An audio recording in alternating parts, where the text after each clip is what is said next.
Today, I want to put Street Fighter EX through what I like to call a real nostalgia test. This is one of those games that instantly triggers memories the moment the title screen appears, but at the same time, it's also one of the most divisive entries in the Street Fighter series. Some people remember it fondly, others dismiss it as an awkward experiment, and for a long time, even I wasn't sure where I stood. So I went back and spent a serious amount of time with it, not just a few casual matches, but real sessions where I tried different characters, tested mechanics, and paid attention to how it actually feels to play once nostalgia fades and gameplay takes over. The first thing you notice is obviously the visuals.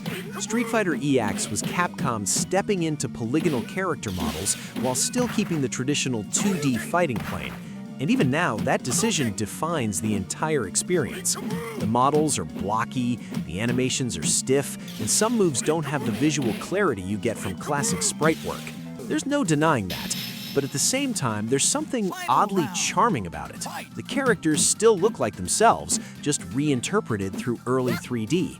Ryu, Ken, Chun-Li, Guile, they're all instantly recognizable. And once your eyes adjust, the visuals stop being distracting and start feeling like part of the game's identity. Once I got past the graphics and actually focused on gameplay, that's where my opinion really started to shift. Street Fighter EX absolutely feels like Street Fighter at its core. Spacing matters, footsies matter, and reckless play gets punished fast. This isn't a game where you can just mash buttons and expect to win.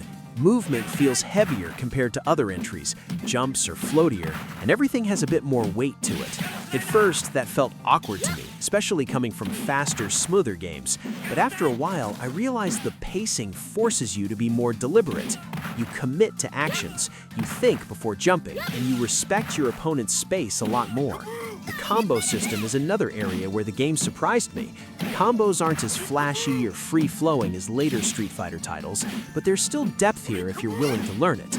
Normal to special links feel satisfying when executed cleanly, and once you start working super moves into your game plan, matches take on a more strategic rhythm.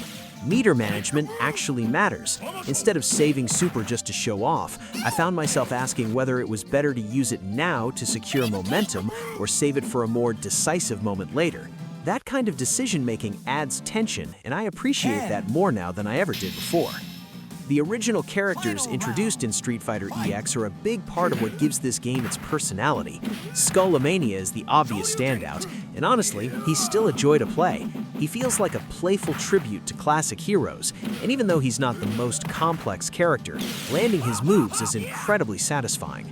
Alan Snyder feels like a more aggressive take on the traditional Shoto archetype, and Doctrine Dark brings a darker, more methodical style that really stands out.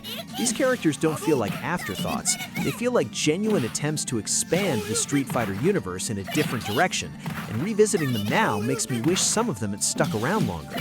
From a modern perspective, it's clear that Street Fighter EX was experimental in ways that don't always age perfectly.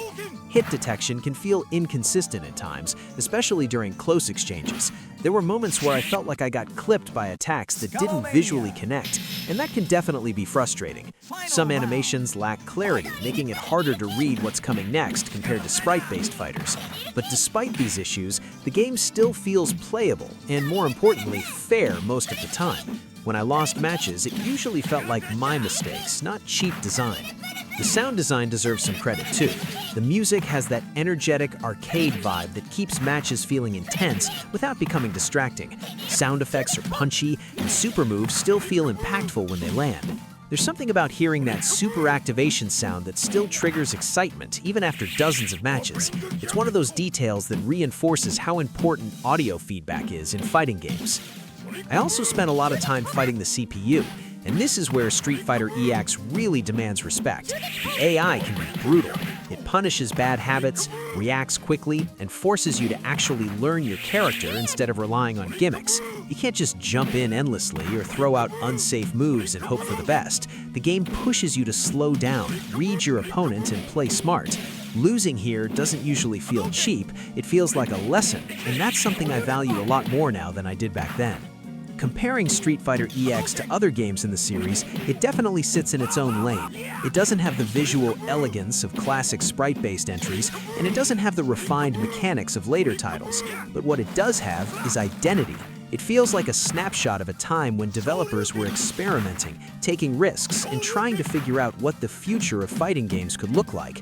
Playing it now feels like stepping into that mindset, where innovation mattered just as much as polish. What really surprised me during this nostalgia test was how long the game managed to hold my attention. I expected to play for a short while, acknowledge its flaws, and move on. Instead, I kept coming back for more matches. I kept wanting to try different characters, refine my spacing, and see if I could perform better than the last session. That's always the real test for me. If a game can keep pulling you back in even after the novelty wears off, then it's doing something right. From a personal standpoint, revisiting Street Fighter EX reminded me why experimentation is so important in long-running franchises. Not every experiment becomes the new standard, and not every risk pays off perfectly, but each one adds something to the legacy. Street Fighter EX might not be universally loved, but it dared to be different, and that deserves recognition. It's a game that rewards patience, curiosity, and willingness to adapt to its unique feel. So, does Street Fighter EX pass the nostalgia test? For me, it does. Not because it's flawless, but because it's honest. It shows its age, it wears its experimentation proudly, and it still delivers engaging, thoughtful fights if you meet it on its own terms. Whether you're revisiting it out of nostalgia or playing it for the first time, there's depth here, there's personality here, and there's definitely fun to be had if you give it the time it deserves.